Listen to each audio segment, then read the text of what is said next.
তোর নেই? আমার ওই যে আমার ফোনে চার্জ নাই, যার কারণে আমার ফোনে যে চার্জটা আছে ওতে ভিডিও কল হবে না, অডিও কল হবে। অডিও হবে? ভিডিওটা আর আসবে না। তুমি শুধু আমার বেশি প্রশংসা করছো, তোমার করার সুযোগ দাওনি। তুমি অনেক সুন্দর, তোমার এই ফিগার অনেক সুন্দর। ফিগার নিয়েই পড়ে থাকলে আর কিছু আর বলবে না। হ্যাঁ, না ফিগার অনেক সুন্দর, চেহারা অনেক সুন্দর, এত বড় টল ফিগার। আমার লম্বা মেয়েদের পছন্দ বেশি। হ্যালো, শুনছি। তুমি অনেক লম্বা না, তারপরে অনেক ভালো লাগছে, মানে অনেক ভালো লাগছে। এবার হবে, ওগুলো তো ছিল। এবার এনে রাখবেন। হ্যাঁ হ্যাঁ, আমি যখন যাবো তখন এনে রাখবেন। আর আমরা এবার লং টাইম একটু সময় কাটাবো, যাতে আমার যাতে আরো বেশি ভালো লাগবে। আসলে কি আপনাদের কিছু ছিল না, আমারও একটা খুব নার্ভাস হচ্ছিলাম যদি কোনো ভুল হয়ে যায়, একটা মানে আমিও মানে যেহেতু কোনো প্রোডাকশন ছিল না, আমি বারে ভাবছি যদি কোনো ভুল হয়ে যায় একটা টেনশন মাথায় কাজ করতেছিল। আর ওটা থাকলে আরো বেশি রিল্যাক্সে করতে পারবো। না তারপরেও তুমি তো আমার সুযোগ দিচ্ছ, বললে যে বাইরে ফেলি। হ্যাঁ, আমি আমার সেকেন্ড বারে কিন্তু আমার মোটামুটি হয়েছে। সেকেন্ড বারে আর ফার্স্ট বারে হলো তুমি তোমার টেকনিকে নিয়ে নিলে, তাই না, হাতে করে। আর সেকেন্ড বারে হয়েছে ওইটা বিছানায় শুনছি। আমি না ওই বিছানায় তো আছে, শালারা তো পাল্টাইনি, ওরা বুঝবে কিভাবে, বলতেও তো পারতিস। হ্যাঁ, বিছানা তো এটাই আছে। আমি এই দিকে সরে আসছি, ওই কোনার দিকে।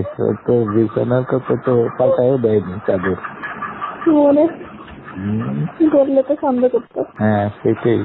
দেখি কালকে একটা বুদ্ধি করবানি, আগে থেকে ফেলে রাখবানি, বলবানি যে চাদর পাল্টায় দাও না কেন, চাদর ডেলি পাল্টাবো, এই বলে দিল।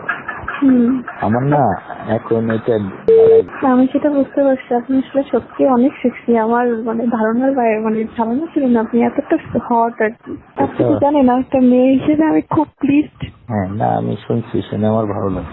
আমি খুব সন্তুষ্ট, আমার যতটা চাওয়া ছিল তার থেকে বেশি পাইছি। না ভালো, আমারও টেনশন কিছুটা কাজ করতেছিল যে আমার অনেক বয়স হচ্ছে, তুমি ইয়াং, পারবে কিনা। আমার যন্ত্রটার সাইজও কিন্তু ভালো না। ওইরকমই তো হয় ছেলেদের, আবার কেমন না বড় ছোট হয় না, ঠিকই তো লাগলো, আমার বেতন তো ঠিকই আছে।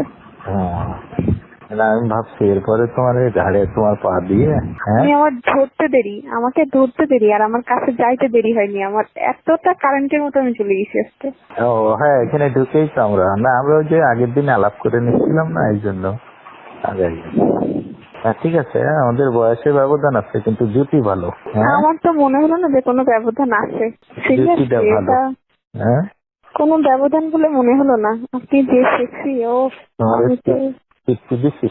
অনেক। আমি আপনাকে, আমার এখনো মনে হচ্ছে যে কেমন একটা যেন হচ্ছে আমার সমস্ত শরীরের মধ্যে। অনেক মজা, মানে এত মজা, তা কি বলবো, মানে অনেক সুপুরুষ একদম। যা ছিল তার থেকে আমার বেশি ধারণা হইতো।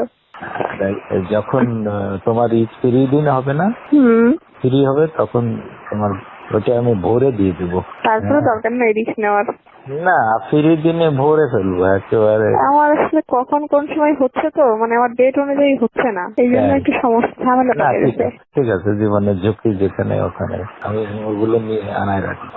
আর যেই কয়দিন অন্তত থাকছেন সেই কয়দিন আমি বেশি যাবো। আচ্ছা, আমাদের নাই হস করে থাকলো না এটা, কিন্তু আমাদের কি একটা কথাবার্তা হবে না? হ্যাঁ হবে। কেমন আছি, কি করছি, খাইছি কিনা, এমন তো কথা বলতেই পারি, তাই না? আমাকে ভুলে যাবেন না তো? স্বার্থপরের মতো বলে আমার খুব ইচ্ছে তোমার গর্বে আমার একটা বাচ্চা, তাহলে আমি খুব খুশি হব। কারণ কি জানো? কেন? তোমার হাইট ভালো তো, যদি একটা ছেলে হয় সে প্রায় 6 ফিটের কাছে হবে, তারপরে ওরে ভালো পড়াশোনা করালে ভালো হবে না বলো? আর আমি তোমার পাশে লজিস্টিক সাপোর্ট থাকলে তোমার বাচ্চা তো ভালো বড় অনেক সুন্দর হবে। এটা দেখায় সব কিছুতেই তোমার ভালো হবে। আমারও তোমার দিয়ে অনেক হবে। তোমার নাও না একটা বাচ্চা। আমার তো এখনো তো আমি শারীরিকভাবে সুস্থ হতে একটা বছর সময় লাগবে। আগামী তুমি যখন হও তখন আমি তোমার হুমকির মধ্যে ফেলবো কেন? আমার বাচ্চার মা হয়ে যদি তোমারই বাচ্চা তার জন্য তুমি অসুস্থ হও, তাহলে বাচ্চা অসুস্থ থাকতে হবে, মারও তো সুস্থ থাকতে হবে। এখন যেমন তুমি যখন আমার বাচ্চার মা হবা, তখন তো বউ আর তোমার ভিতর পার্থক্য কি বলো? তোমার পর আমার অনেক মায়া থাকবে না? আমার আপনার সাথে অনেক মায়া জন্মাই গেছে, আমি বোঝাতে পারছি কিনা জানি না। আমি তো একটা মেয়ে, আমার কিন্তু এটা মানে একটা বারের জন্য আমার দ্বিতীয়বার ভাবতে হচ্ছে না যে আমি নিব না। আমি 1 সেকেন্ডে ভাবতে পারতেছি যে আমি নিব, আমি প্রস্তুত। আমার কাছে একটা স্মৃতিটা সারা জীবন থাকবে। আমি আপনাকে সত্যি অনেক ভালোবেসে ফেলছি। আর যেখানে দুটো মনের মিল হয়ে যায় সেখানে আসলে আমি মানে রনির সাথে একটু আনইজি ফিল করি, কিন্তু আজকে দিন আমার কাছে কোনো বাধাই মনে হলো না। আমি এতটা এক্সাইটেডমেন্টে আমি এসেছি, এতটা উচ্ছ্বসিত ভাবে। আমিও দেখো খুব ফ্রিলি মিশছি, এতটা ফ্রিলি আসলে আমি রনির সাথে কখনো মিশি না। না, তাই আমিও আমি না খুব চিৎকার করি, আমার কিন্তু আপনার বাসায় যে আমি চিৎকার করতে পারি নাই। করো, সেটা ওই আগ্রহ বাড়ে। হ্যাঁ, তুমি চিৎকার করলে আমার আগ্রহ বাড়বে। আমার আমি আরো সেখানে বেশি করতে ভালো। পারিনি, আমার খুব মানে মনে হচ্ছে আমাকে যেন খাঁচায় বন্দি করে রাখছে। আমি যেন আমি 100% দিলে আপনি আরো আমার হয়তো আমি 50% দিতে পারছি। ঘুমাও। ওকে, ঘুমাও, সকালে কালকে কথা হবে।